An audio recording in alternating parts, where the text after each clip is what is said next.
പ്രിയപ്പെട്ടവരെ, കാസർഗോഡ് പാണലത്ത് ഭർത്തൃവീട്ടുകാരുടെ മുന്നിൽ യുവതി ആസിഡ് കഴിച്ച് ആത്മഹത്യ ചെയ്തു. ചാലടുക്ക സ്വദേശി ഫാത്തിമത്ത് സുഫൈദയാണ് മരിച്ചത്. ഭർത്തൃവീട്ടുകാരുടെ പീഡനത്തെ തുടർന്നാണ് യുവതി ജീവനൊടുക്കിയതെന്നാണ് ഫാത്തിമയുടെ കുടുംബത്തിന്റെ ആരോപണം. ഭർത്താവ് ആദിലിനെ പോലീസ് എന്തായാലും കസ്റ്റഡിയിൽ എടുത്തിട്ടുണ്ട്. അരുൺ പൂപ്രമ്പയുണ്ട് കൂടുതൽ വിവരങ്ങളുമായി. അരുൺ, എപ്പോഴായിരുന്നു ഈ സംഭവം?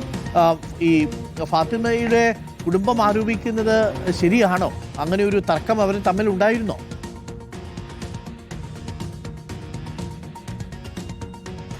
അരുൺകുമാർ, ഇന്നലെ രാത്രിയാണ് ഈ സംഭവം ഉണ്ടായത്. ഈ നായന്മാർ മൂല പാണലത്താണ് ഈ ഭർത്തൃ വീടുള്ളത്. അവിടെ വെച്ചാണ് ഈ സംഭവം ഉണ്ടായിട്ടുള്ളത്.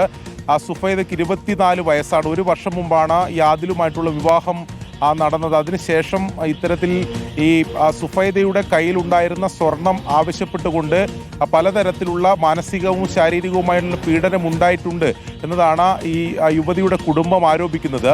ഇന്നലെ അത്തരത്തിലുള്ള പ്രശ്നങ്ങൾ അവിടെ രാവിലെ മുതൽ ആ വീട്ടിലുണ്ടായിരുന്നു എന്നും ഈ പരാതിയിൽ പറയുന്നുണ്ട്.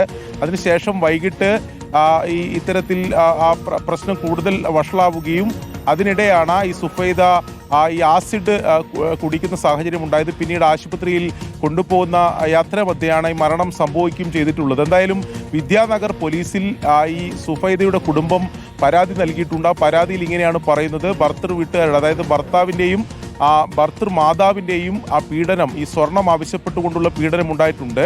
അത് ഈ സ്ത്രീധനം സ്വർണമല്ല, ഈ സുഫൈദയുടെ കയ്യിലുണ്ടായിരുന്ന മറ്റ് സ്വർണ്ണ വസ്തുക്കളാണ്. അത് വിൽപ്പനക്ക് ഒക്കെ ആയിട്ടാണ് ഈ അതിൽ ചോദിച്ചുകൊണ്ടിരുന്നത്. അത് ഈ സുഫൈദ കൊടുത്തിരുന്നില്ല. അതിൻ്റെ പേരിലായിരുന്നു പലതരത്തിലുള്ള പ്രശ്നം ഉണ്ടായിരുന്നത്. ഇത് ഈ യുവതി അവരുടെ കുടുംബത്തോടൊക്കെ പലതവണ പറഞ്ഞിരുന്നു. ഒരു ഘട്ടത്തിൽ വീട്ടിൽ വരികയും പിന്നീട് അത് ഈ 2 കുടുംബങ്ങളും മധ്യസ്ഥം ഇരുന്ന് ചർച്ച ചെയ്തൊക്കെ ചെയ്തതാണ്. പക്ഷെ മറ്റ് പ്രശ്നങ്ങൾ ഉണ്ടാവില്ല എന്ന് ഉറപ്പ് നൽകിയതിൻ്റെ പേരിലാണ് സുഫൈദയെ വീണ്ടും ആ വീട്ടിലേക്ക് അയച്ചത്. എന്തായാലും ഇപ്പോൾ ഒരു ദാരുണമായിട്ടുള്ള സംഭവം ഉണ്ടായിരിക്കുകയാണ്. എന്തായാലും ഈ സുഫൈദയുടെ കുടുംബത്തിന്റെ പരാതിയിൽ പോലീസ് കേസെടുത്ത് അന്വേഷണം ആരംഭിച്ചിട്ടുണ്ട്. ചോദ്യം ചെയ്യലിന്റെ ഭാഗമായിട്ടാണ് നിലവിൽ ഈ ആദിലിനെ, ഭർത്താവായിട്ടുള്ള ആദിലിനെ വിദ്യാനഗർ പോലീസ് കസ്റ്റഡിയിലെടുത്തിട്ടുള്ളത്. നിർഭാഗ്യകരമായ സംഭവമാണ്. അരുൺ പൂപ്രമ്പയാണ് റിപ്പോർട്ട് ചെയ്തത്.